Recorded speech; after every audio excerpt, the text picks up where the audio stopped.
The auction house smelled of dust and dying flowers, and the quiet desperation of people selling things they loved. Rowena Ashwick stood at the back of the room with her gloved hands clasped so tightly her knuckles ached beneath the leather, watching a stranger hold up her mother's pearl necklace to the light. The pearls caught the gray London afternoon, filtering through the tall windows, and glowed with the soft warmth of something that remembered being treasured. 40 years those pearls had lived against her mother's throat. Every Sunday, every birthday, every Christmas morning, when Margot Ashwick would come downstairs in her best dress, and her husband would say, as if seeing her for the first time, "There she is." Now a man with ink-stained fingers and a bored expression was assigning them a lot number. Rowena should not have come. Jasper had told her not to. Her brother had handled all the arrangements with the auction house himself, and he had been very clear that watching their family's belongings be catalogued and priced and scattered to strangers was not something she needed to witness. But Jasper handled things the way he always handled things, which was to say with optimistic vagueness and the cheerful conviction that everything would work out. And Rowena had learned years ago that someone in the Ashwick family needed to pay attention to the details. So here she was, paying attention, trying not to cry. The auctioneer's assistant moved to the next item, a writing desk of polished walnut that had belonged to her father. Edwin Ashwick had written every one of his letters at that desk, had kept his accounts there, and had sat behind it on the evening he told his children that his business partner had vanished with everything. The desk still had a ring on its surface from a cup of tea her father had set down the night the constables came. Rowena had tried to polish it out when she was 14. It never came out. She had stopped trying.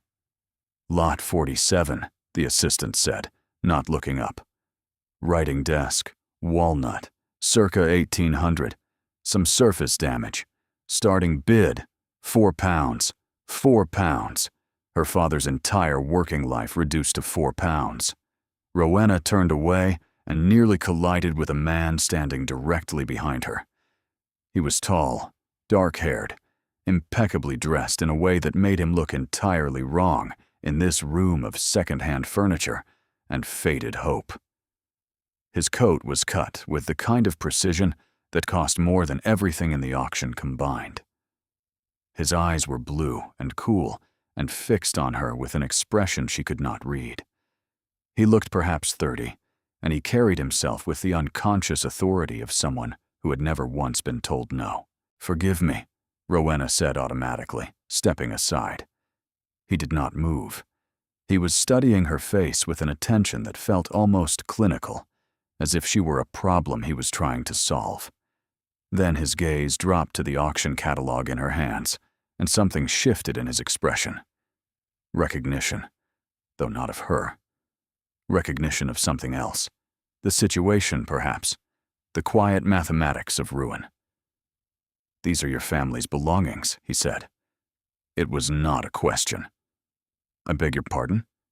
"The catalog." He nodded toward it. "You've marked certain lots. The pearls, the desk, the landscape painting by the door. You're not here to buy. You're here to watch them go." Rowena felt heat climb her neck. The observation was precise and delivered without cruelty, which somehow made it worse. Cruelty she could have deflected. Accuracy left her nowhere to hide. "I don't believe we've been introduced," she said, letting frost enter her voice. "We haven't." His gaze returned to her face. "But I know who you are, Miss Ashwick." The use of her name stopped her cold. She had never seen this man before in her life. She was certain of it. She would have remembered. "You have the advantage of me, sir." "Caius Wyndham," he said, as if the name should mean something. It did. It meant everything. Wyndham, the Duke of Thornfield, one of the wealthiest men in England, and, more relevantly, the man whose family had once owned the Ashwick estate. The Wyndhams had sold the land to Rowena's grandfather 60 years ago in a transaction that everyone in society knew about, and no one discussed, because the details were complicated and the implications were worse. Except that Rowena's father had spent his final years insisting the original sale had been fraudulent, that the land had been entailed through a maternal line the Wyndhams had quietly erased from the records, and when Edwin Ashwick had tried to prove it, his business partner had disappeared with every document that mattered. Her father had died, still believing he was right. The world had dismissed him as a ruined man chasing conspiracies, and now his daughter was standing in an auction house, watching his furniture be sold, face to face with the grandson of the man he'd accused. "Your Grace," Rowena said carefully, "I was not aware you frequented auction houses." "I don't." He glanced around the room with an expression that confirmed it. "I came to find you." The words landed like a stone in still water. Rowena felt every nerve in her body go taut. "I cannot imagine why. Because I have a proposition, and I'm told you're the only person in London stubborn enough to be useful to me." Rowena stared at him. The sheer presumption of the statement left her momentarily speechless, which she suspected was intentional. Men like Caius Wyndham did not say things by accident. They deployed words the way generals deployed cavalry, with precision and an expectation of immediate effect. Before she could respond, a new voice cut through the low murmur of the auction room, bright and breathless and entirely out of place. "Caius, you found her." "Oh, thank heavens. I told you she'd be here. Didn't I tell you?" A young woman appeared at the Duke's elbow, perhaps 19 or 20, with the same dark hair, but none of his composure. She had the look of someone who found life genuinely delightful and could not understand why everyone else insisted on being so serious about it. She seized both of Rowena's hands before anyone could manage introductions. "You must be Miss Ashwick. I'm L'Oreal, his sister. Please ignore everything about his manner.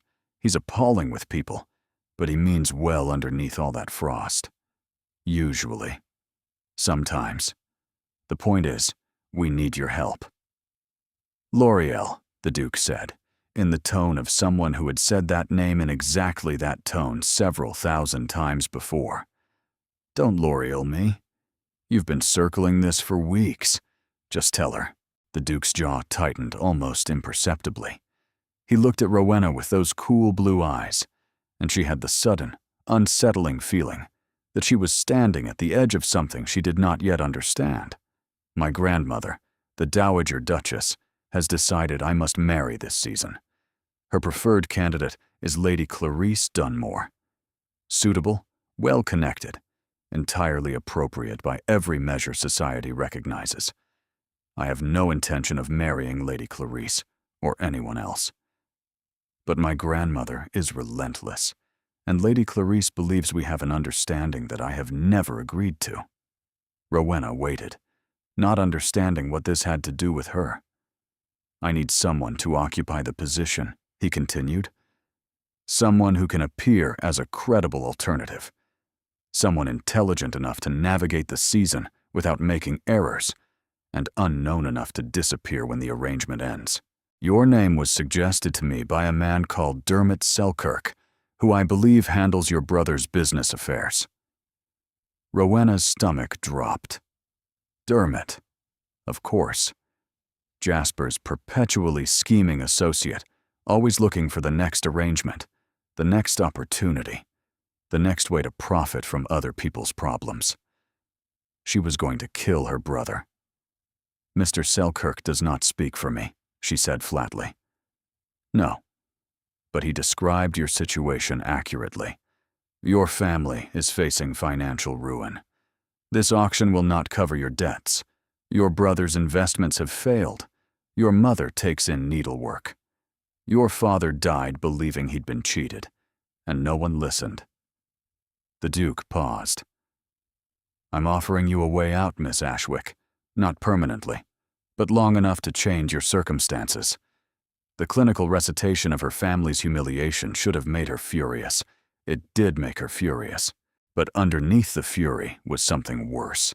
The sick recognition that every word he'd said was true. And what precisely would I be required to do? She asked, keeping her voice level through sheer force of will. Live at Thornfield House for the season as my sister's guest and companion. Attend the expected social events. Allow society to believe I am courting you. When the season ends and my grandmother relents, we part ways amicably, and you leave with references and connections that will secure your future. You want me to pretend to be your romantic interest to avoid marrying someone else. I want you to solve a problem. He said it as if discussing estate management, not courtship. Romance is incidental. L'Oreal made a face behind her brother's back that suggested she disagreed with this assessment entirely. Rowena said nothing. She was aware of the auction continuing behind them. The low hum of bids and lot numbers. The sound of her family's possessions being valued and claimed and carried away. Somewhere in that room, her mother's pearls were being held up to the light by someone who did not know what they meant. She thought about what it would mean to say yes, to enter the world her father had believed had cheated him, to wear borrowed clothes and perform a version of herself that didn't exist. And she thought about what it would mean to say no, to go home and tell her mother the auction had raised less than they owed, to begin the slow arithmetic of what they could sell next. Rowena looked at the auction room around her, at the strangers pawing through her family's history, at the writing desk where her father had sat, broken and disbelieved. She thought of her mother at home, squinting at needlework by candlelight because they could not afford enough lamps. She thought of Jasper, who meant well, but whose optimism was a kind of blindness. She thought of her father, who had gone to his grave calling the Wyndham's thieves. And now, a Wyndham was standing in front of her, offering her shelter in exchange for performance. The irony was enough to choke on. 3 conditions, she heard herself say. The Duke's eyebrow rose fractionally. You're negotiating. You need me, Your Grace. That was apparent the moment you walked into an auction house in Cheapside, wearing a coat that costs more than this entire room. Whatever leverage I have, I intend to use it. You should know that about me now. L'Oreal clasped her hands together with barely contained delight. Something shifted in the Duke's expression. Not warmth, not exactly, but the beginning of interest, the way a man might look at a chess opponent who had just made an unexpected move. Name them, he said. First, my family is told I've accepted a position as Lady L'Oreal's companion. Nothing about courtship or arrangement. A respectable explanation, delivered properly, not through Dermot Selkirk. Done. Second, when this ends, I leave with letters of introduction that will help me secure a position as a governess or companion. Real letters, from real people, with real weight behind them. I won't go back to where I am now. L'Oreal stepped forward. I'll do better than letters. I'll introduce you to every family I know. You'll have your choice of positions. And third, the Duke asked. Rowena met his eyes directly. At no point during this arrangement will my father's claims about the Wyndham estate be used against me. I know what he believed. I know what your family says about it. But I won't have it weaponized. Not by you. Not by your grandmother. Not by anyone in your household. If you want me to play this role, you accept that my father's name stays out of it. The silence between them stretched taut as wire. Rowena could feel her heart hammering, but she held his gaze without flinching. She had learned that trick from her father. Look them in the eye, he used to say. The ones who look away first are the ones with something to hide. The Duke did not look away. You have my word, he said. All 3 conditions. He extended his hand. Rowena looked at it. Long fingers, strong grip, the hand of a man who controlled vast estates, and answered to no one except, apparently, a grandmother he could not outmaneuver. She took it. His grip was firm and brief, and when he released her, the auction room felt different. Smaller, somehow. as if the walls had drawn in around a decision she could not take back. "The carriage is outside," L'Oreal said, already moving toward the door. "We can collect your things this afternoon and have you settled at Thornfield House by evening." "This afternoon?" Rowena repeated. "My grandmother moves quickly," the Duke said. "We need to move faster." Rowena looked one last time at the auction room, at the pearls, at the desk, at the landscape her father had loved. Then she turned her back on all of it and followed a Duke and his sister out into the gray London street. She did not know yet what she had agreed to. She only knew that for the first time in years, the ground beneath her feet felt less like sinking and more like the beginning of a fall, fast and terrifying and aimed at something she could not yet see. And somewhere behind her, in the auction room she had just left, her father's writing desk was sold to a stranger for £6. £2 more than the starting bid. She did not hear the gavel fall, but she felt it, the way you feel a door close in a room you will never enter again. The carriage was the most beautiful enclosed space Rowena had ever occupied, which was precisely the problem. She sat on upholstered velvet the color of midnight, watching London pass through windows framed in polished brass, and tried to reconcile the last 2 hours with the rest of her life. This morning she had been counting stitches and pennies over her mother's mending basket. Now she was riding through Mayfair in a Duke's private carriage, while his sister chatted beside her as if they had known each other for years. Caius sat across from them, silent, his gaze fixed on the streets outside. L'Oreal filled the silence for both of them. "You'll need everything," L'Oreal was saying, ticking items off on her fingers. "Morning dresses, walking dresses, evening gowns, 3 ball gowns at minimum, gloves, slippers, shawls. I'll send word to Madame Renaud this afternoon. She's extraordinary.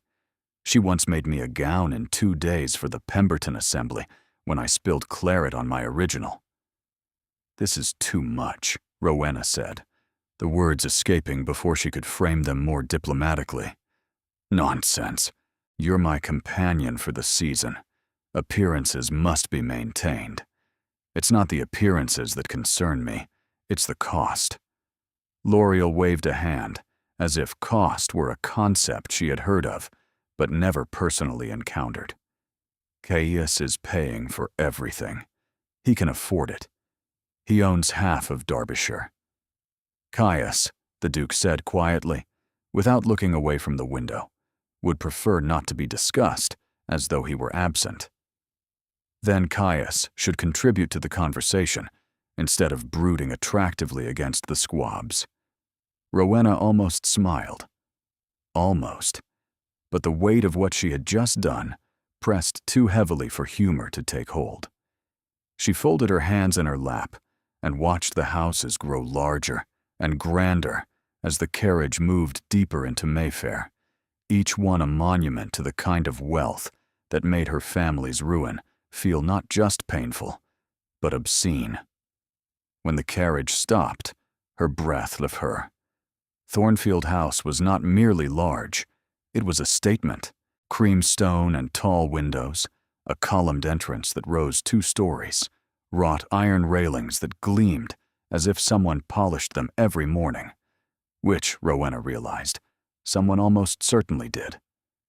Servants appeared before the carriage door was fully open, hands reaching, voices murmuring, the entire household moving with the oiled efficiency of a machine designed to serve. "The blue guest suite," the Duke told the housekeeper, a thin woman with steel-gray hair and an expression of permanent competence. "Have it prepared immediately. Miss Ashwick will also require a lady's maid." "Of course, Your Grace." The housekeeper's eyes flicked to Rowena. Brief assessment. No judgment visible. "I'll send Nell up directly." The entrance hall alone was larger than the Ashwick cottage. Rowena stood on marble floors and looked up at a ceiling painted with clouds and classical figures, and felt, with absolute certainty, that she was a fraud. Every step she took in this house would be a lie. Every conversation, every smile, every moment she pretended to belong would be another thread in a deception that would eventually unravel and leave her exactly where she started, only with the added humiliation of having briefly pretended otherwise. "Your rooms," L'Oreal said gently, taking her arm. "Come, I'll show you." The blue guest suite was named for the pale silk wallpaper that covered every surface, the color of a winter sky just before snow. The bed was enormous, canopied in cream linen, piled with pillows that looked like they had never been disturbed. A writing desk stood by the window, smaller than her father's, but made of wood so fine it seemed to glow. The attached sitting room had its own fireplace, already lit. It was the most beautiful room Rowena had ever seen, and it made her want to weep. A knock at the door. A young woman entered, perhaps Rowena's own age, with copper-colored hair pulled back under a cap and an expression of nervous friendliness. "Miss Ashwick, I'm Nell. I've been assigned as your lady's maid." She held up a tray. "I brought tea. And some of Cook's shortbread. I thought you might be hungry, what with everything being so sudden." The small kindness undid something in Rowena's chest. She swallowed hard. "Thank you, Nell. That's very thoughtful." L'Oreal squeezed her hand at the door. "Rest tonight. Tomorrow we plan." And Rowena, she hesitated, then smiled. "I know this is strange, all of it, but I'm glad you're here. This house has been so heavy since Father died. Grandmother grieving through control, Caius grieving through silence. It needs someone new, someone real." She left, and Rowena was alone in her borrowed room, drinking borrowed tea, sitting on borrowed furniture, wrapped in a borrowed life. She set down the cup and moved to the window. The gardens below were immaculate, paths of pale gravel winding between hedges, shaped with mathematical precision. In the far corner, she could see a figure standing very still among the topiaries. The Duke. His hands were clasped behind his back, his face turned upward toward the darkening sky. He looked like a man standing guard over something he had already lost. Rowena turned away from the window, unpinned her hair, and climbed into a bed softer than anything she had ever imagined. She should have been terrified. She should have been planning, calculating, preparing for whatever the morning would bring. Instead, she lay in the dark and thought about the way the Duke had said your father's claims, as if the words were a door he had deliberately closed.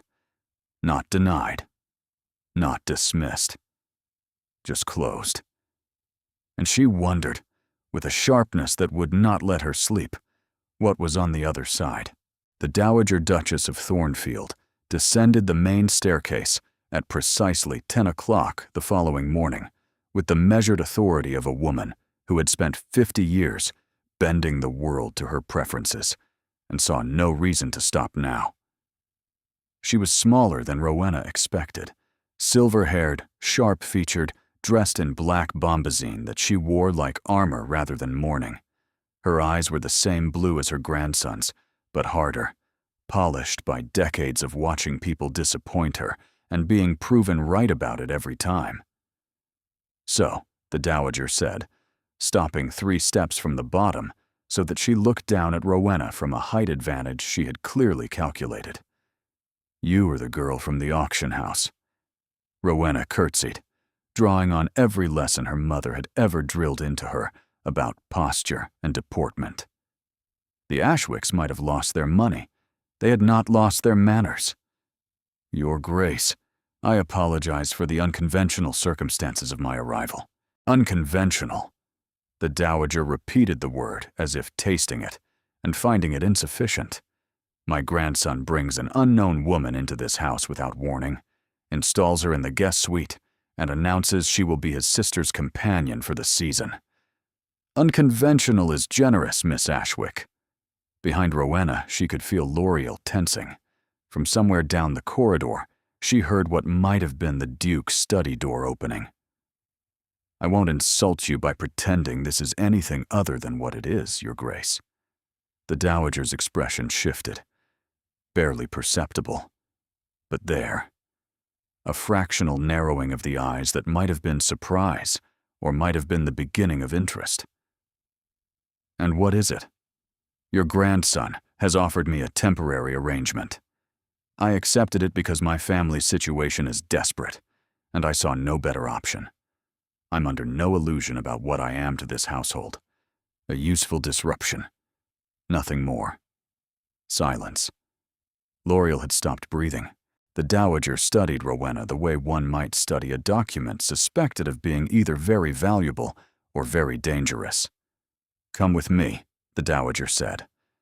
"Alone."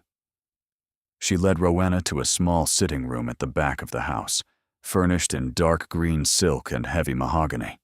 The door closed behind them with a sound like a verdict. "Sit," the dowager said, pointing to a chair positioned directly across from her own, close enough that there would be nowhere to hide. Rowena sat. She folded her hands in her lap and waited. "Tell me who you really are." It was not a request. It was a command issued by a woman who had spent a lifetime receiving answers. Rowena considered, for exactly 1 second, the option of evasion. Then she discarded it. This woman would detect a lie the way a hound detects a fox, by instinct and with relentless pursuit. "My father was Edwin Ashwick. He was a merchant who built a successful import business from nothing. He was brilliant, everyone said so. He had a partner called Garrett Selkirk, Dermot's father, who handled the finances while my father handled the trade. When I was 12, Garrett Selkirk vanished overnight, with every penny the business had earned over 15 years. My father was left with debts he could not pay, and a reputation he could not repair." The dowager listened without expression.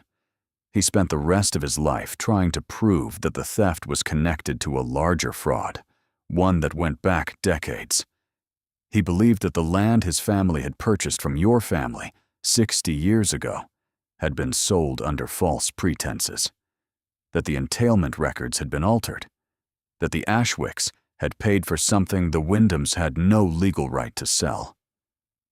"And do you believe that?" the dowager asked, her voice giving nothing away. Rowena met her eyes. "I believe my father was an honest man who spent his life chasing a truth no one wanted to hear.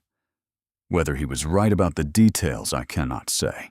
But he was not mad, and he was not a liar, and I will not sit in your house and pretend otherwise. Not even for shelter."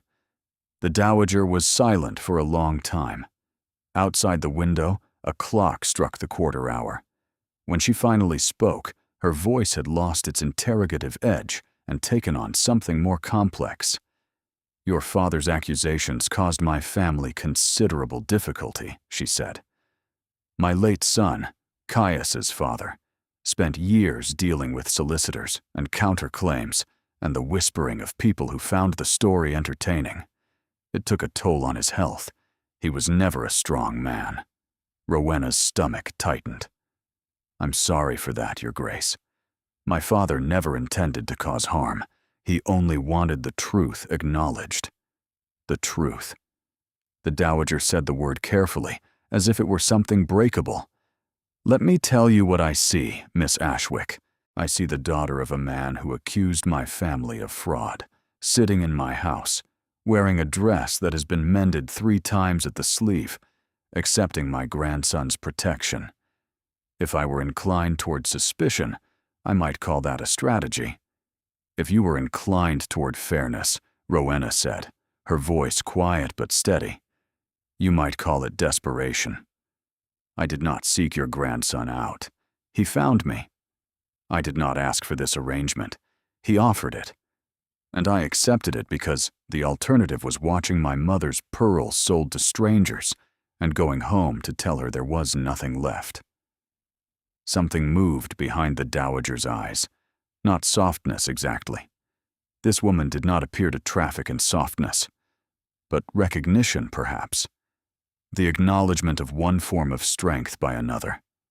"My grandson does not want to marry," the Dowager said abruptly, changing direction.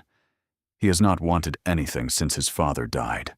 He manages the estates, attends Parliament, fulfills every obligation his title demands, and feels nothing while doing it. He is perfectly competent and perfectly empty. Do you understand what I'm telling you? Rowena hesitated.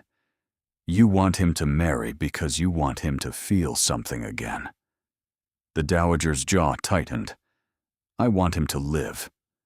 Lady Clarice Dunmore is everything a duchess should be. Beautiful, connected, wealthy. She is also profoundly dull, and she would bore him into an early grave. But she is suitable, and suitability is the only language my grandson currently speaks. Then why not let me serve my purpose? Rowena asked. Let me occupy the space, deflect Lady Clarice, give him the breathing room he apparently needs. When the season ends, I'll go. The Dowager leaned forward. Because arrangements have a way of becoming complicated, Miss Ashwick, and complicated arrangements in this house tend to hurt the people I love. She stood, moving to the window, her back straight as a blade. Her hands gripped the window frame, and for one unguarded moment, Rowena saw the tension in her knuckles, the effort of holding everything together through sheer will. My son died 8 months ago, the Dowager said. A fever that took hold so quickly, we barely had time to understand what was happening. Caius was in the north, managing the Thornfield country estate. He rode through the night, but he was 4 hours too late. He walked into his father's bedroom and found it empty. The servants had already changed the sheets. Rowena's throat closed. He has not spoken about it. Not once. Not to me, not to L'Oreal, not to anyone. He simply absorbed it the way he absorbs everything, silently and completely, and continued functioning as if nothing had changed. But everything changed. The Dowager turned back, her expression restored to its usual severity. But Rowena had seen what lay beneath it, and she would not forget. I will not oppose your presence in this house, the Dowager said. You have spine, which is more than most of the vapid creatures my grandson encounters. But understand this clearly. If you cause him pain, if you exploit his grief, if you use your father's claims to manipulate this family in any way, I will ensure that every door in England closes to you permanently. We understand each other? Perfectly, Your Grace. The Dowager nodded once and moved toward the door. Then she paused, one hand on the frame. Your mother's pearls, she said. Lot 12 in the auction catalog. My agent purchased them yesterday on my instructions. They will be returned to you before the end of the week. She left before Rowena could respond, which was fortunate because Rowena could not have responded. She stood in the green sitting room with her hand pressed to her mouth and tears running down her face, shaking with the force of an emotion she could not name, gratitude and grief and confusion and the dawning, terrifying realization that nothing about this arrangement was going to be as simple as she had told herself it would be. When she finally emerged, she found L'Oreal waiting in the corridor, bouncing on her toes. She likes you, L'Oreal whispered. I can tell because she made you cry. She only bothers making people cry when she thinks they're worth the effort. That is a deeply alarming method of showing approval, Rowena said, wiping her eyes. Welcome to the Wyndhams. L'Oreal linked her arm through Rowena's and steered her toward the morning room, already chattering about dress fittings and social calendars and which families to charm and which to avoid. Behind them, through the sitting room window, Rowena caught a glimpse of the Duke in the garden again, standing in exactly the same spot as last night, his hands behind his back, his face turned toward nothing. Not performing his duties, she thought, borrowing the Dowager's phrase. Not really here. She wondered what it would take to reach him, and then she told herself firmly that it was not her concern. This was temporary, a transaction, a performance with a predetermined ending. She repeated the word as L'Oreal led her deeper into the house, into the borrowed life that was already beginning to feel less borrowed and more like something she might, against every rational instinct, begin to want. Temporary, she told herself, but even she did not believe it. The first 4 days at Thornfield House passed in a blur of silk and strategy. L'Oreal had commandeered the operation with the focus of a field marshal. Madame Renaud arrived on the second morning with 2 assistants and enough fabric samples to furnish a small theater. Rowena stood on a low platform in the morning room, while the modista circled her with measuring tape, murmuring observations in accented English that seemed directed at no one and everyone simultaneously. "Good bones," Madame Renaud said, pinning a length of dove-gray muslin against Rowena's shoulder. "Excellent carriage. You hold yourself like someone who was taught to stand properly and never forgot. The sapphire silk for the Latimer ball, I think. It will make her look like she has always belonged in rooms like these." "She has," L'Oreal said from the settee, where she was surrounded by fashion plates. "She just hasn't had the wardrobe to prove it." Rowena said nothing. She was thinking about her mother, who had drilled deportment and elocution into both her children with the quiet ferocity of a woman who understood that grace was the one thing poverty could not take from you. Between fittings, L'Oreal coached her.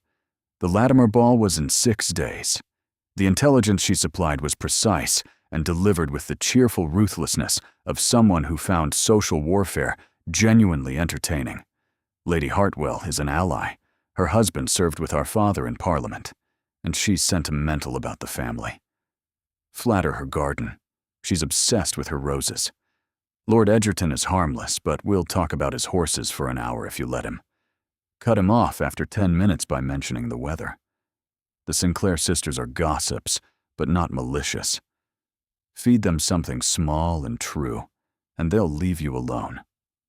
And Lady Clarice Dunmore."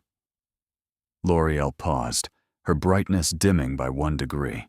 "Lady Clarice is beautiful, rich, perfectly mannered, and she believes she is going to be the next Duchess of Thornfield. Grandmother has been encouraging that belief for months.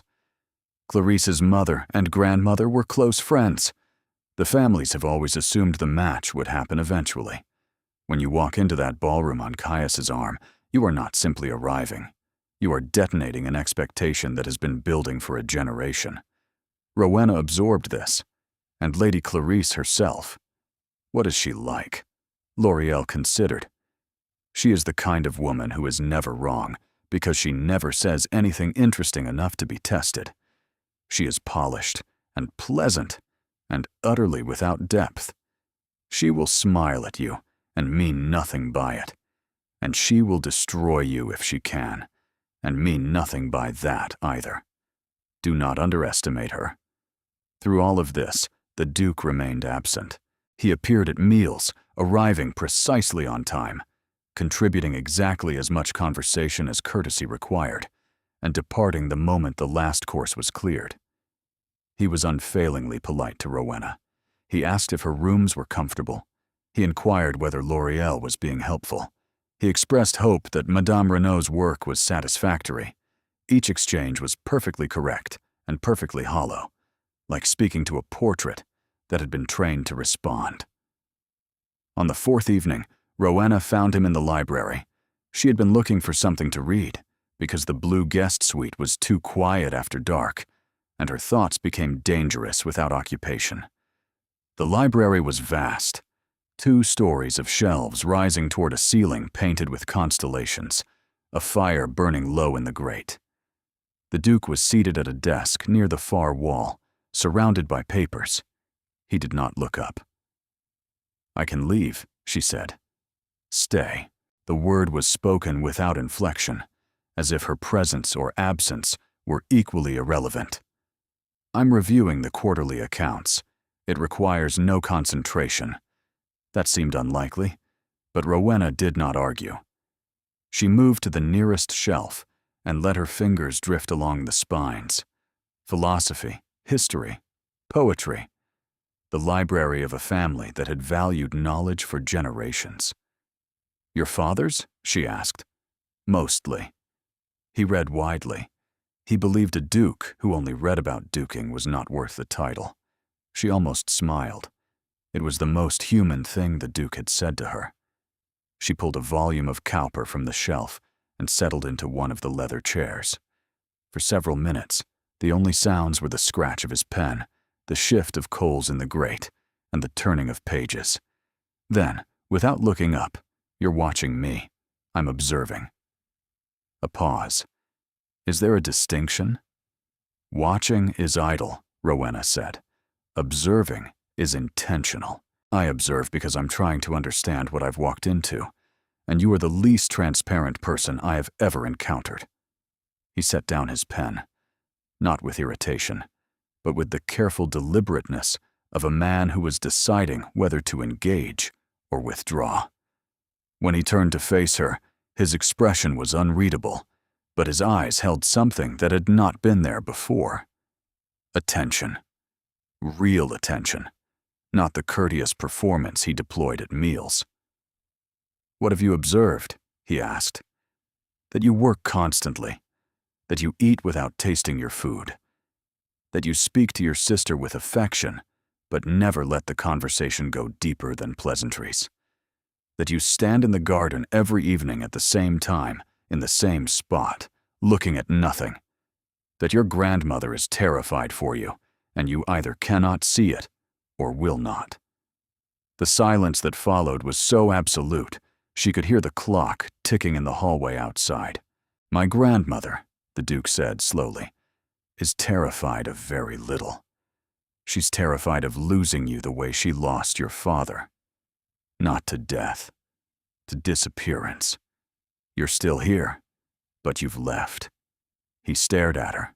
Rowena held his gaze and waited for the dismissal, for the cold authority to return, for him to remind her that she was a temporary fixture in his household, and her observations were neither requested nor welcome.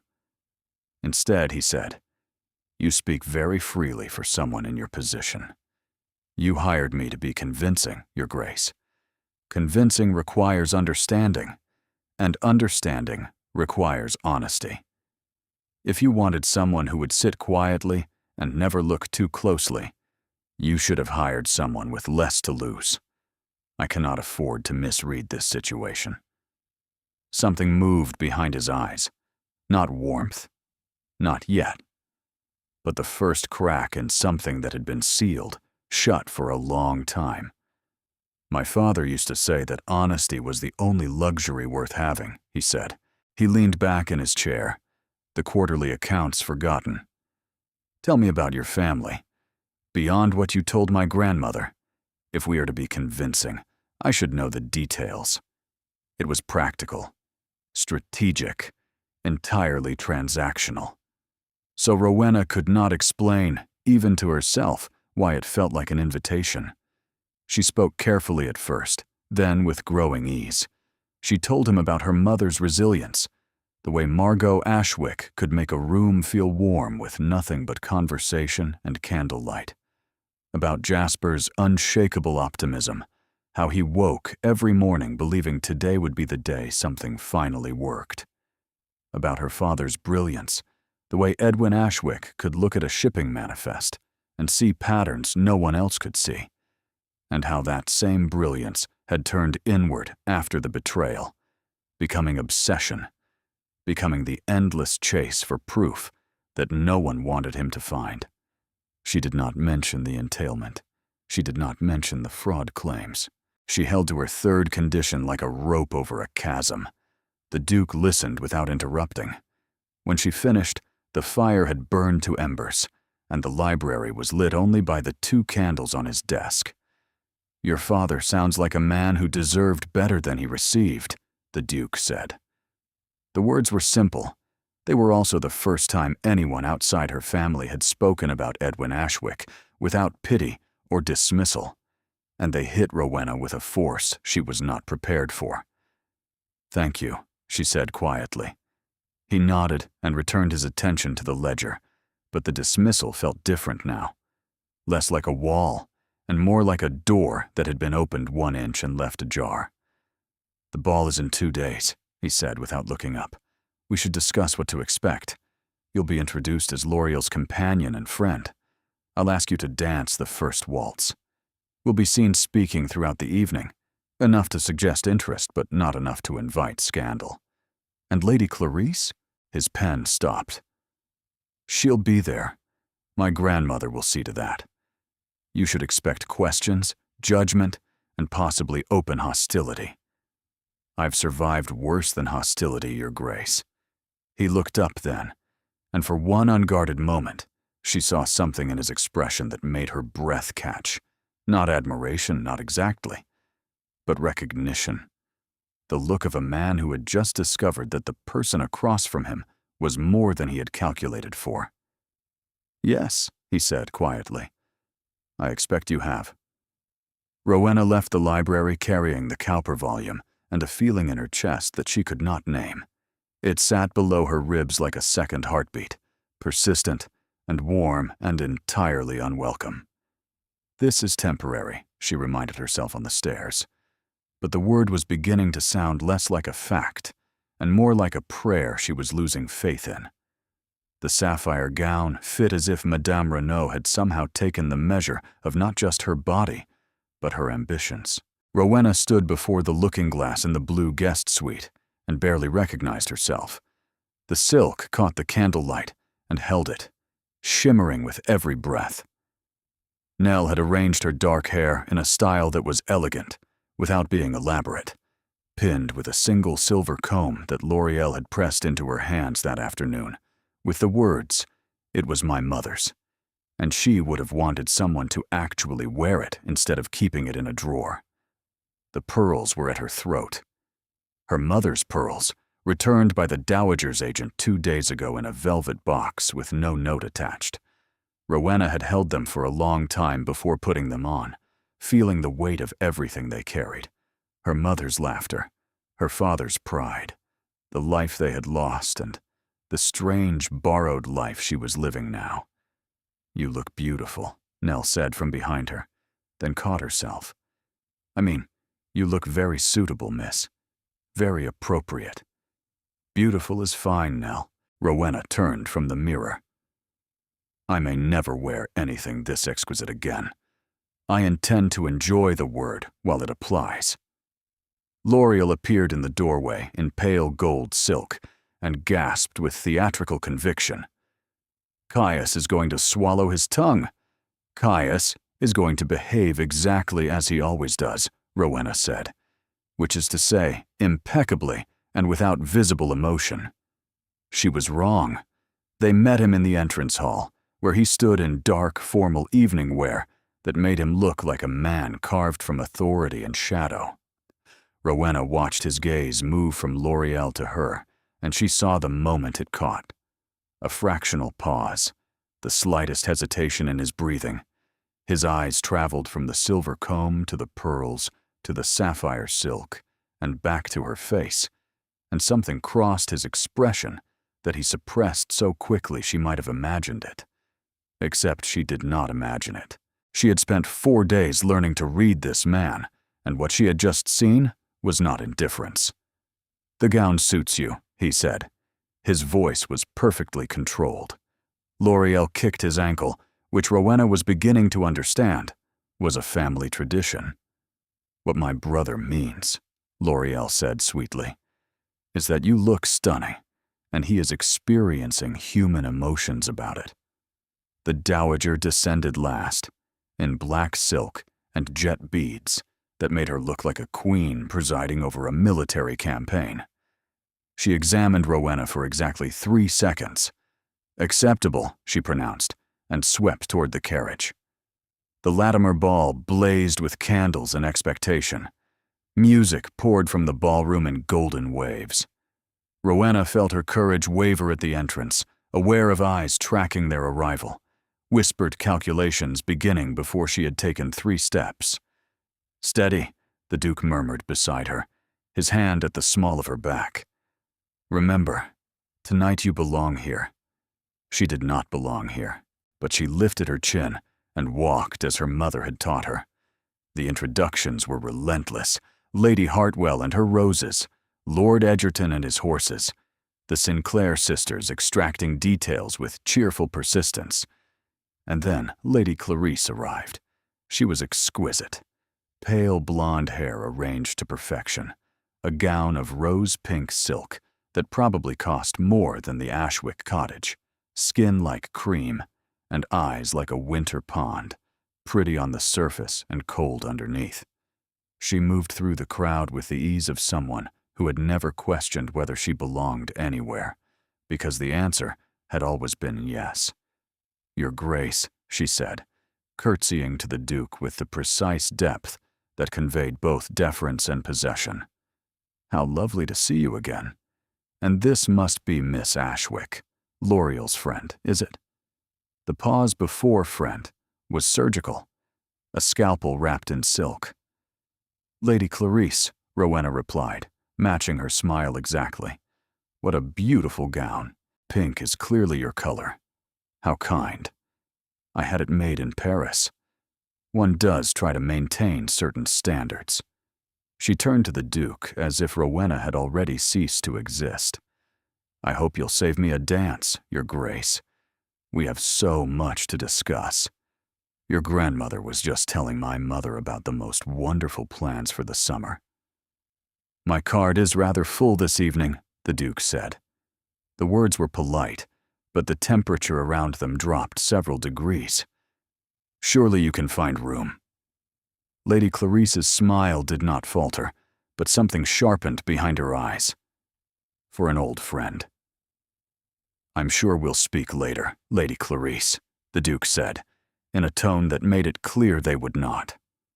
She withdrew with perfect grace, but Rowena caught the look she cast backward, a look that said, "This is not over," with absolute clarity.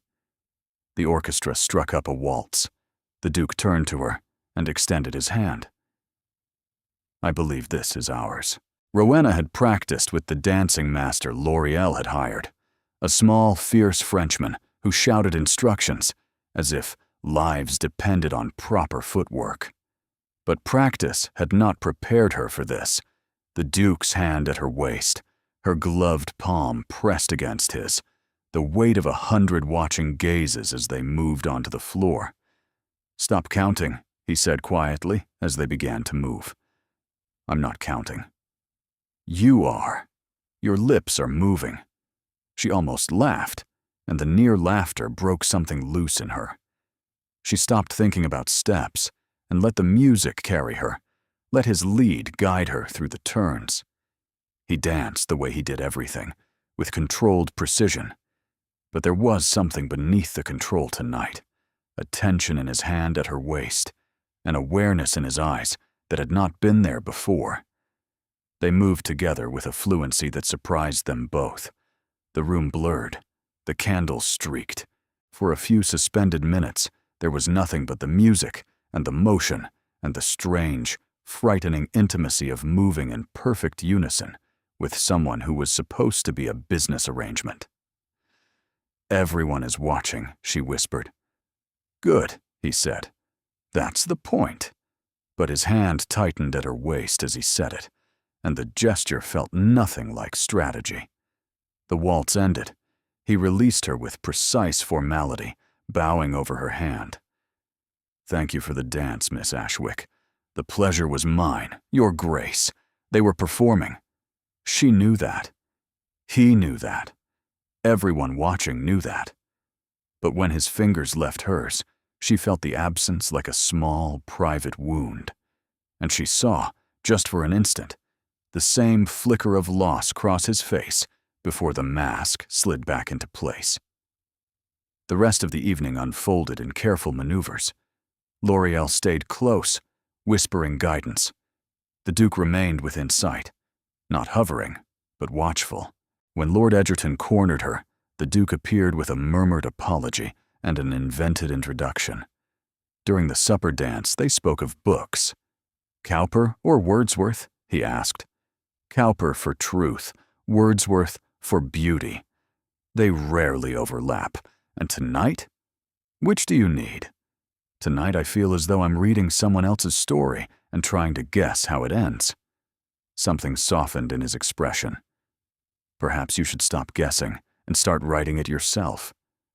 Before she could respond, the dowager materialized with Lady Clarice in tow, her expression suggesting that she had not entirely abandoned her original plan, despite her promise not to oppose Rowena's presence. "Caius, you really must dance with Lady Clarice. She has been waiting all evening." The Duke looked at his grandmother, then at Lady Clarice, whose smile was bright and expectant, and edged with something harder underneath. Then at Rowena. "I'm afraid my card is full, grandmother. Surely one dance. For propriety's sake." Propriety would suggest that I dance with the companion I arrived with, not the woman I have repeatedly declined to court. The silence that followed was devastating. Lady Clarice's smile did not break, but it froze, and behind the freeze, Rowena saw real hurt, quickly buried. The dowager's eyes went flat with displeasure. "Of course," Lady Clarice said, her voice perfectly even. "Perhaps another time." She turned and walked away, and the crowd parted for her like water around a stone, and Rowena understood with sudden, uncomfortable clarity that Lady Clarice Dunmore was not simply a rival. She was a woman who had been told her entire life that this man would be hers, and she was watching that promise crumble in public, one dance at a time. Rowena almost felt sorry for her. Almost. She avoided the Duke for 2 days after the ball. It was not difficult. He seemed to be avoiding her in return, retreating into his study and his estate papers with renewed determination, appearing at meals with the punctual indifference of a clock striking the hour. They exchanged courtesies across the breakfast table. They passed in hallways with small nods. They did not return to the library. Rowena told herself this was appropriate. The ball had been a success. Society was speculating. Lady Clarice had been publicly set aside.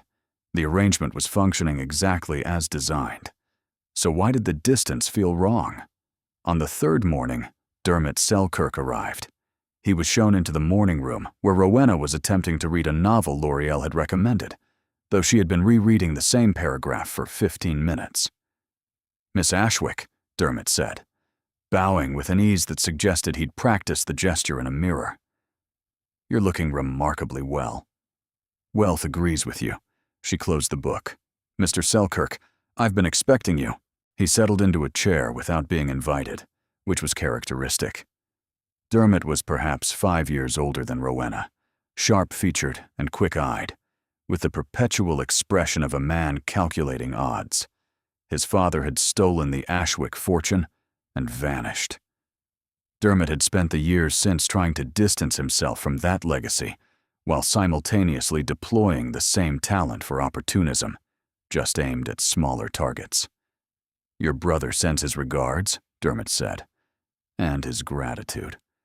Whatever the Duke is paying for this arrangement, Jasper considers himself well compensated." Rowena's jaw tightened. "How much, Dermot?" "I beg your pardon." "How much did my brother receive for offering me up to the Duke of Thornfield? I want the exact figure." Dermot had the grace to look uncomfortable, though only briefly. It was less an offering and more a mutual introduction. "Jasper mentioned your family's situation to me. I mentioned it to certain contacts. The Duke's people were already looking for someone with specific qualities. Educated, presentable, unconnected to society. You fit the requirements." "I fit the requirements," Rowena repeated flatly, "like a horse meeting auction specifications. I wouldn't put it quite so." "Yes, essentially. But look at the result. You're living in Mayfair, wearing sapphire silk, attending balls. In 3 months, you'll have connections that could set you up for life." He was not wrong. She hated that he was not wrong. "I need you to deliver something to my mother," she said, producing a sealed letter from her book. "And actually deliver it, Dermot. Don't get distracted by a more profitable errand along the way. You wound me. I know you. Take the letter. And tell Jasper I want to see him before the week is out. We need to discuss what he's agreed to on my behalf." Dermot took the letter and stood, pausing at the door. "For what it's worth, Miss Ashwick, I didn't do this to hurt you. Your father and mine had their differences, but I've always thought you deserved better than what life handed you. Then stop profiting from my circumstances and start acting like it." He left with a rueful smile that she suspected was genuine, which only made it more infuriating. She had barely recovered her composure when the Duke appeared in the doorway. He carried a flat package wrapped in brown paper, and his expression held something she had not seen before, a tension around the eyes that might have been uncertainty. "I saw Selkirk leaving," he said. "Did he disturb you?" "No more than his general existence disturbs me." Rowena set the novel aside. "Can I help you with something, Your Grace?" He entered the room and placed the package on the table between them. "I wanted to give you this." She unwrapped it carefully, folding back the brown paper to reveal a leather portfolio, old but beautifully maintained, embossed with initials she did not recognize. She opened it. Inside were documents, letters, contracts, surveyor's notes, all written in hands she did not know and dated 60 years earlier. At the top of the first page, in ink that had faded from black to a deep amber, she read the words, "Deed of transfer, Ashwick Estate, from the Wyndham Family Trust." She stopped breathing. "These are from our family's archives," the Duke said. His voice was carefully neutral, but she could hear the effort it cost him. "My father kept them locked in a separate cabinet in the library. I found them after his death, while sorting through his papers." Rowena stared at the documents. Her hands were trembling, and she could not make them stop. "These are the papers my father spent years looking for. Some of them. Not all. There are gaps, missing pages, documents that should exist but don't. I don't know what they prove or don't prove. But your father believed something was wrong with the original sale, and these suggest he may not have been entirely mistaken." The room tilted. Rowena gripped the edge of the table and forced herself to breathe. Her third condition. Her father's claims were not to be used against her. She had demanded that as protection, as a wall between her family's pain and this arrangement. She had not expected the Duke to walk through that wall voluntarily, carrying evidence. "Why?" she whispered. "Why give these to me?" "Because I found them in my father's private files. He kept them separate from the estate papers, hidden deliberately. I don't know why. I don't know what he intended to do with them. But I do know that your father asked for these documents repeatedly, through solicitors and through the courts, and was told they did not exist." He paused. They existed. My family lied. The silence between them was immense. Rowena could hear her own pulse in her ears, could feel the weight of the leather portfolio beneath her fingers like a living thing, like a heart that had been beating in the dark for 60 years, waiting to be found. "This changes everything," she said. "It changes the past.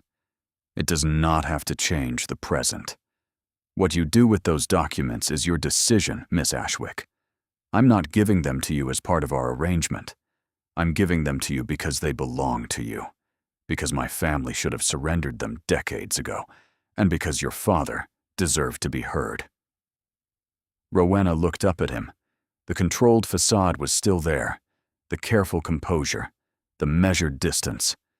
But underneath it, for the first time, she saw something raw. Shame, perhaps, or the particular pain of discovering that the people you loved had done something unforgivable. "Your grandmother," Rowena said.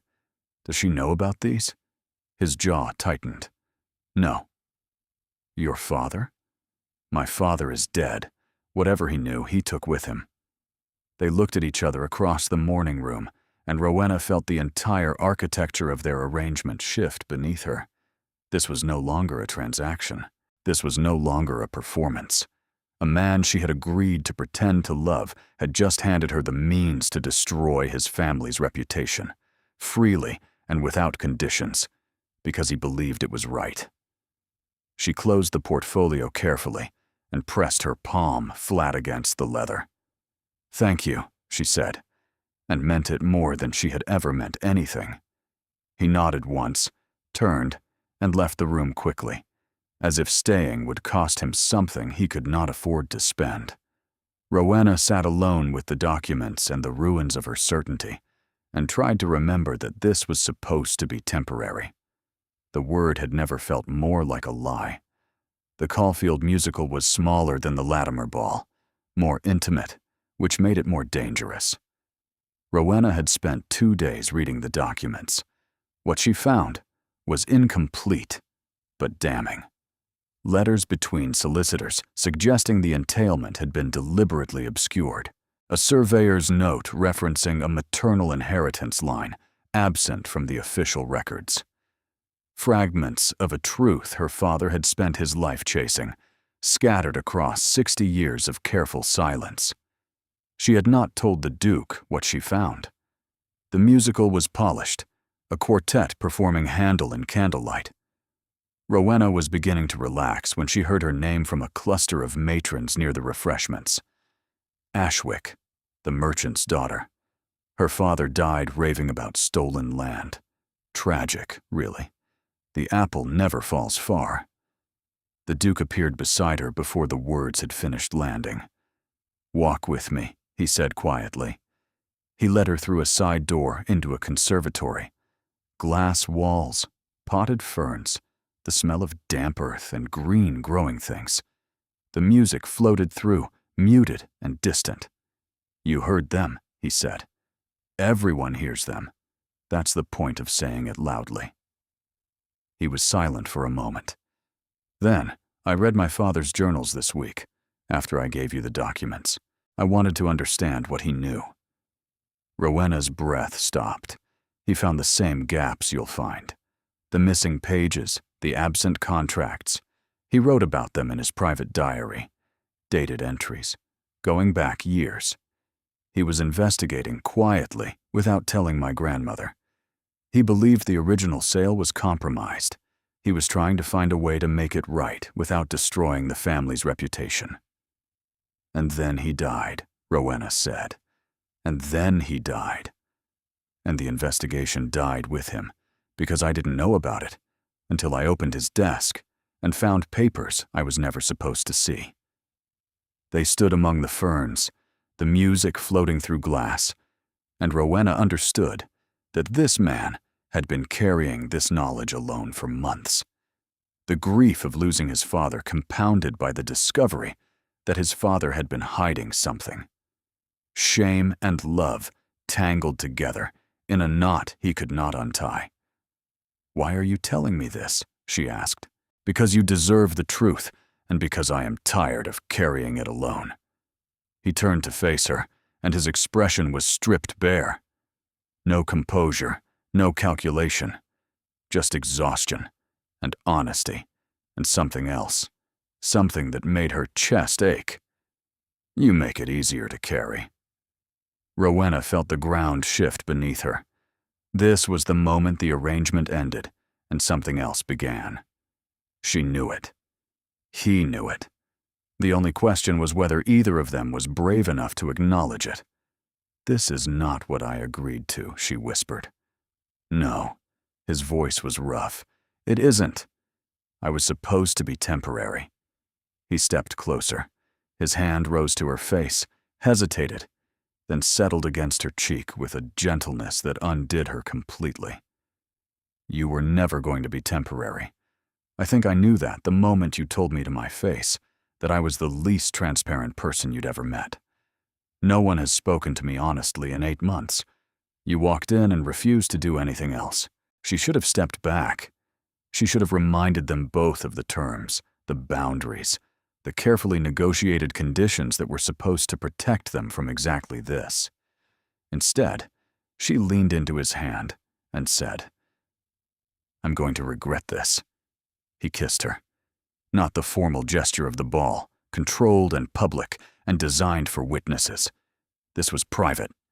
This was real. His mouth on hers, careful at first, then deeper, his hand sliding from her cheek to the back of her neck, drawing her closer. She gripped the lapels of his coat and felt the world narrow to the warmth of him and the impossible, terrifying certainty that nothing about her life would ever be the same. When they broke apart, breathing unevenly, reality reassembled itself around them in sharp fragments. "Tomorrow," he said. "Come to the library after breakfast. We need to discuss what happens next." Before she could answer, the conservatory door opened, and L'Oreal appeared, breathless and flushed. "There you are. Lady Clarice is looking for you, Caius. And Rowena, Mrs. Hartwell wants to discuss her roses again.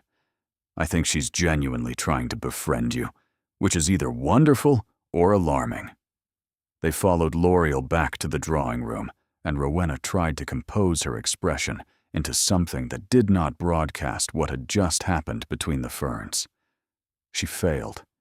She could feel it in the way her lips still tingled, in the way her hands would not stop trembling, in the way every nerve in her body was singing a song she had not asked to learn. Everything had changed, and everyone was watching. The library conversation never happened. Rowena came downstairs the next morning to find the breakfast table occupied by the Dowager, L'Oreal, and Lady Clarice Dunmore, who sat in a chair that should not have been hers, with the serene confidence of a woman who had been invited. She had not been invited by the Duke. The Dowager's expression made that clear enough. This was strategy, the old woman playing her final card. "Miss Ashwick," Lady Clarice said pleasantly. "How lovely. I was just telling the Dowager about the most wonderful dinner my mother is planning. An intimate gathering, just close friends of the family. We do so hope the Duke will attend." The word family landed with deliberate weight. Rowena was not family. She was a disruption, a temporary arrangement in a borrowed dress. Before Rowena could respond, the Duke entered. He saw Lady Clarice and stopped in the doorway, his expression, which had been open, almost alive, the most human she had seen it, shuddered instantly. "Lady Clarice," he said, "I wasn't aware we were expecting guests." "Your grandmother was kind enough to invite me for breakfast," Lady Clarice said. "I hope you don't mind. We have so much to discuss about the upcoming season. Mother is quite eager to formalize certain arrangements." The word formalize was a blade wrapped in silk. "There are no arrangements to formalize," the Duke said, his voice flat. "I have made my position clear, Lady Clarice." Repeatedly, the Dowager set down her teacup with a sound like a full stop. "Caius," she said, "sit down." He did not sit. He stood in the doorway, and Rowena watched the battle play out across his face, grief and duty and anger, and something new, something that looked like the beginning of defiance. "I will not marry Lady Clarice," he said. "I will not marry anyone my grandmother selects for me, based on suitability alone. I have spent 8 months doing everything that was expected of me, managing the estates, attending Parliament, performing the role of Duke with the precision this family demands. But I will not perform a marriage, not to someone who makes me feel nothing." The silence was catastrophic. Lady Clarice's composure held, but only just. A faint color rose in her cheeks, and Rowena saw her fingers tighten around her teacup until the knuckles went white. The Dowager turned to Rowena. Her expression was ice. "This is your doing. I have done nothing, Your Grace, except what was asked of me. You have done exactly what I warned you not to do. You have made him hope. And hope, in a man who is still drowning in grief, is the cruelest thing you could have offered." The words struck with surgical precision because they were not entirely wrong. "You are a merchant's daughter," the Dowager continued. "Your father spent his last years accusing this family of theft. Your brother profits from your presence here. You have no fortune, no position, no future that does not depend on our continued charity. And now, my grandson believes he is in love with you because you are the first person who has looked at him since his father died and seen a man instead of a title. Each sentence was a nail driven through the exact center of every fear Rowena carried. You're right, Rowena said. The room went still. You're right about all of it. I don't belong here. I never did. My father's accusations, my family's circumstances, my entire presence in this house, it's all exactly as irregular as you say. And you're right that I've made him hope. I didn't mean to, but I did. She stood, and her voice was steady only because she had spent a lifetime learning to hold herself together in rooms where she was unwelcome.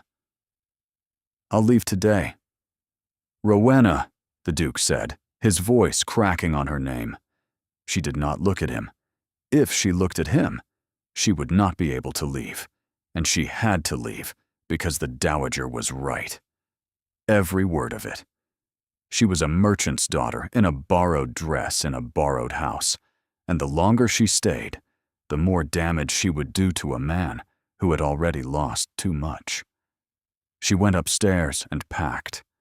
She left the sapphire gown, the dove gray silk, the silver comb, every beautiful thing that had never really been hers. She kept only her mother's pearls and the leather portfolio of documents. She wrote one letter to the Duke and placed it on the writing desk. Your Grace, I am returning to my family. This arrangement has served its purpose, and I believe it is best for everyone that it ends before more harm is done. Please do not look for me. Yours, Rowena Ashwick, Nell cried. L'Oreal was not told until after Rowena had gone, which was a cowardice she acknowledged and accepted. She climbed into the hired carriage and watched Thornfield House grow smaller through the rear window until it disappeared behind a corner, and with it, every impossible thing she had allowed herself to want. Home smelled of bread and soap and the particular quiet of a house where hope had been rationed for years. Margot Ashwick embraced her daughter without questions, which was its own form of kindness. Jasper arrived that evening, guilt and relief competing across his features in equal measure. Her father's empty chair sat in the corner of the parlor where it always sat, still bearing the impression of the man who had occupied it. 3 days passed. Rowena mended stockings, swept floors, read to her mother in the evenings. She did not open the leather portfolio. She did not think about the Duke, except constantly, in the spaces between every thought, like a heartbeat she could not quiet. On the 4th day, Dermot Selkirk knocked at the door. "Miss Ashwick," he said, and for once his expression held no calculation. "Just urgency." "The Duke sent me. I don't want to hear it. He's dismissed Lady Clarice publicly. Told his grandmother he will not marry for suitability. He's been locked in his study since you left, refusing meals, refusing visitors. L'Oreal says she's never seen him like this. Then he'll recover. Dukes recover. They have the resources for it." "He's also done something else," Dermot said carefully. "He's contacted a solicitor about your father's documents. He's opening a formal investigation into the original land sale, at his own expense, against his own family's interests." Rowena went very still. "He said to tell you," Dermot continued, "that the truth matters more than the title, and that your father was right." The kitchen was silent. Margot Ashwick stood in the doorway, wiping her hands on her apron, her eyes bright with tears she would not shed. "Your father spent 20 years trying to be heard," Margot said softly. "And this man you're running from is the one who finally listened. I'm not running." "You're hiding, Rowena. There's no shame in being afraid. But there's grief in letting fear make your choices." Rowena looked at her mother, at Jasper, who for once said nothing, at the empty chair where her father had sat, night after night, surrounded by papers no one would read, fighting a battle no one believed in. "One conversation," she said to Dermot. "And then I'm done." He nodded, and something in his expression suggested that he did not believe the second part of that sentence any more than she did. The carriage was waiting. Rowena put on her coat and walked out of the cottage and into the uncertain light of a London afternoon, carrying nothing but her mother's pearls and the leather portfolio and the terrifying suspicion that she was about to do something irreversible. Thornfield House was the same and entirely different. The servants greeted her with startled warmth. Nell appeared at the top of the stairs and burst into tears. L'Oreal came flying down the corridor and seized her in an embrace so fierce it nearly knocked them both to the floor. "You came back," L'Oreal said, half laughing and half crying. "He's been impossible. Absolutely impossible. He won't eat, he won't sleep, he just sits in the library with those wretched account books and pretends he's functioning. Where is your grandmother?" "In her sitting room, pretending none of this is happening," which is her way of acknowledging that she was wrong without actually saying the words. "And Caius?" "Library," L'Oreal said. "Where else?" The library door was closed. Rowena stood before it for a long moment, her hand on the handle, feeling the weight of everything that waited on the other side. She opened the door. He was standing by the window, not sitting, not working, just standing, the way she had seen him in the garden that first night, his hands behind his back, his face turned toward the fading light. He looked wrecked, unshaven, coatless, dark circles under his eyes, every line of careful control dissolved into raw exhaustion. When he heard the door, he turned. "Rowena!" Her name in his mouth sounded like the end of something and the beginning of something else. "You came back," he said. Dermot is very persuasive when he's not being infuriating. A ghost of a smile. Then it vanished, replaced by an intensity that pinned her in place. "I need to say something, and I need you to let me finish before you respond." She nodded. He crossed the room to her, took her hands. His grip was shaking, and the tremor undid her more than any words could have, because this man did not tremble. This man controlled everything, his estates, his expression, his grief. And here he was, shaking. "I love you," he said. "I have loved you since you stood in an auction house and negotiated terms with me as if you were my equal, because you are my equal. I have loved you since you told my grandmother the truth about your father, when a lie would have been easier. I have loved you since you sat in my library and told me I was avoiding my grief, because no one else in my life has the courage to say what's real." "Caius," she started. "I'm not finished." He tightened his grip. "I contacted a solicitor. Your father's documents, the gaps in the records, the concealed entailment. I've instructed a full investigation. Whatever the findings are, they will be made public. If your family was cheated, the Wyndham estate will make restitution. I don't care what it costs. I don't care what society says. Your father spent his life fighting for the truth, and he deserved better than to die unheard." Rowena's eyes burned. "You could lose everything. I've already lost everything that matters once. When my father died, when I arrived 4 hours too late, and the sheets were already changed." He drew a ragged breath. "I will not lose you the same way. Not by arriving too late. Not by being too careful, too controlled, too afraid to choose what I actually want. What do you want?" "You. Here. Not as an arrangement, not as a performance. As my partner, my equal, the person who makes me present in my own life. I want to stop performing duty and start living, and I want to do it with you." She was crying. She had not realized she was crying until she felt the tears on her hands where they gripped his. "Your grandmother will never forgive this. My grandmother will adapt. She always does. She'll disapprove loudly, and then ensure that everyone who insults you regrets it. That's how she loves. And society? Society can watch. She laughed through the tears, and the sound cracked something open in both of them. "I love you," she said. "I have been trying very hard not to, because loving you was never part of the agreement. But you gave me my father's truth without being asked. You believed him when no one else would.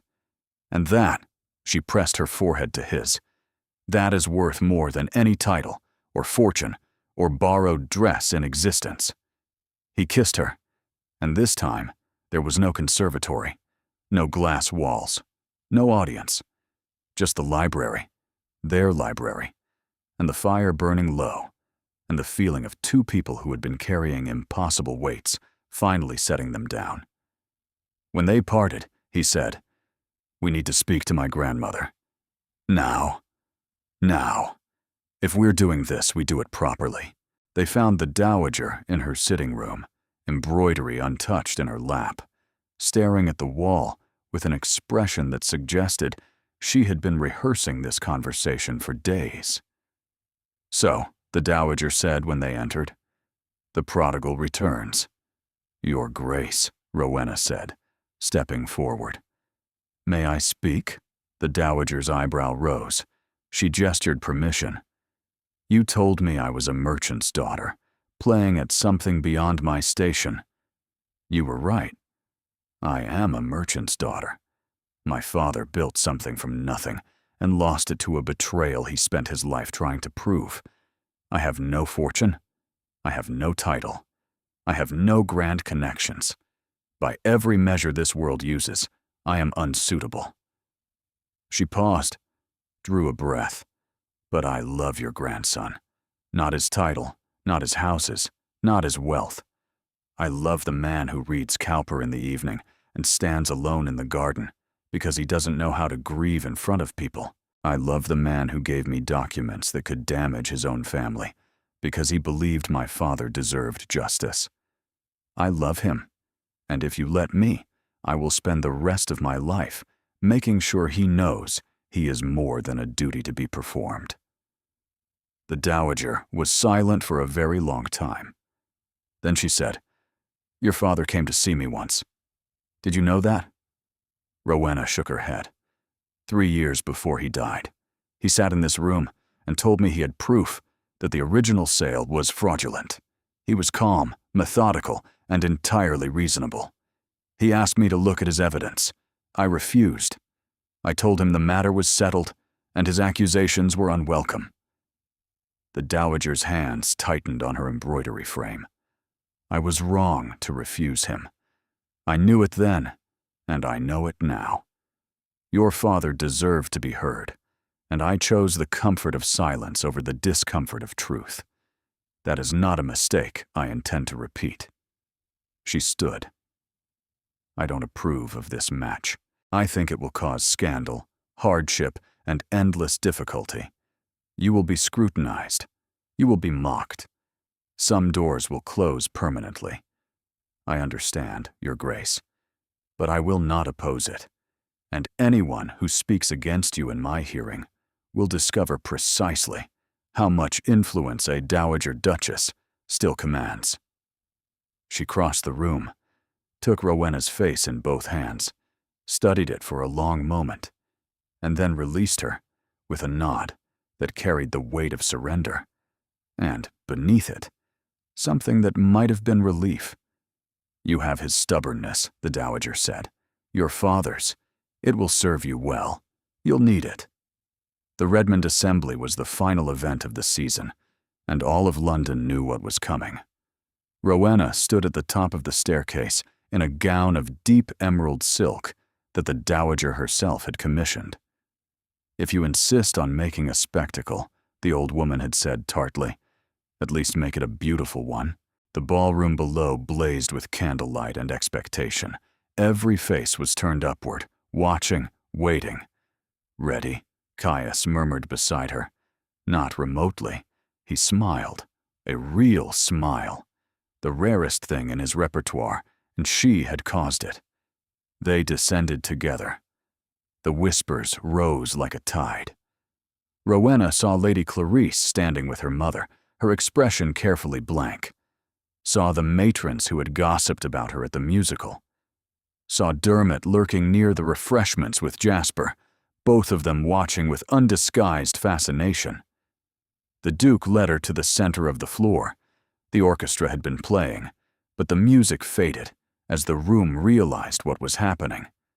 Silence spread outward from where they stood, absolute and charged. "Miss Rowena Ashwick," the Duke said, his voice carrying across the hushed ballroom. "You walked into my life through an auction house and refused to be anything other than exactly who you are. You challenged me. You frightened me. You made me want to be present in a life I had been sleepwalking through. You are the bravest person I have ever known, and I am done pretending that what I feel for you is an arrangement." He reached into his coat and produced a ring, a sapphire flanked by diamonds, the Thornfield betrothal ring that L'Oreal had whispered about with reverent excitement. He dropped to one knee. The ballroom gasped as a single organism. "Will you marry me? Not because it's suitable, not because it's expected. Because I love you, and I choose you, and I want the rest of my life to begin now." Rowena looked down at him, at the Duke of Thornfield, on his knees, before 600 witnesses, offering her everything his title commanded and everything his heart contained. She thought of her father, who had spent his life asking to be believed. She thought of her mother, who had taught her to stand as if the ground were honored to hold her. She thought of every door that had closed, every whisper she had endured, every moment she had been told to know her place. "Yes," she said. Her voice rang clear across the silent room. 1,000 times. "Yes." He stood and kissed her in front of everyone. The crowd erupted, applause and gasps and scandalized murmurs colliding in a wave of sound that crashed over them both. When they parted, Rowena caught the dowager watching from the edge of the ballroom. The old woman's expression was complicated: disapproval and resignation, and pride, and, unmistakably, a single tear tracking down her lined cheek before she brushed it away with imperial efficiency. She nodded once. It was enough. 6 months later, Rowena stood in the Thornfield House library with a solicitor's letter in one hand and her father's portfolio in the other. The investigation was complete. The findings were definitive. The original entailment had been valid. The maternal inheritance line had been deliberately obscured by Wyndham solicitors 60 years ago to facilitate a sale that should never have occurred. The Ashwick family's claim to the estate was legitimate. Edwin Ashwick had been right. Rowena read the letter twice, then set it down on the desk, beside a smaller envelope she had found that morning, tucked between the pages of the Cowper volume, the one she had borrowed from this library on her 4th night in this house, and never returned. The envelope was addressed to Caius in his father's handwriting. She had not opened it. She waited. When Caius entered the library that evening, she handed him both the solicitor's letter and the envelope. He read the legal findings first, nodding slowly as if he had expected them. Then he opened his father's letter. "My dear son, if you are reading this, then you have found what I could not bring myself to reveal while I lived. The Ashwick claim is real. I verified it myself years ago through private investigation. I should have made it public. I should have corrected the injustice our family perpetuated. But I was afraid of the scandal, afraid of what it would cost us, afraid of your grandmother's reaction. I chose comfort over truth, and I have carried that shame to my grave. Do not make my mistake. Do not choose safety when justice is available. The title, the estates, the reputation, none of it matters if it is built on a lie. Be braver than I was. Be the man I should have been. With all my love, your father." Kaya sat down slowly in the leather chair by the fire.